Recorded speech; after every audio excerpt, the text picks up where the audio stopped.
پر ظلم ہوا ہو، اگر وہ اس کے بعد انتقام لے لے تو ایسے لوگوں پر کچھ الزام نہیں۔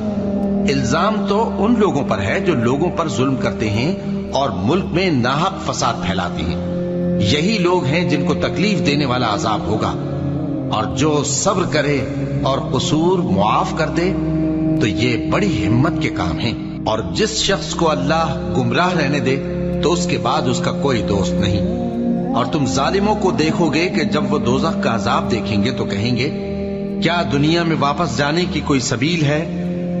اور تم ان کو دیکھو گے کہ دوزخ کے سامنے لائے جائیں گے، ذلت سے عاجزی کرتے ہوئے چھپی نگاہ سے دیکھ رہے ہوں گے، اور مومن لوگ کہیں گے کہ گھاٹے میں رہنے والے تو وہ ہیں جنہوں نے قیامت کے دن اپنے آپ کو اور اپنے گھر والوں کو خسارے میں ڈالا۔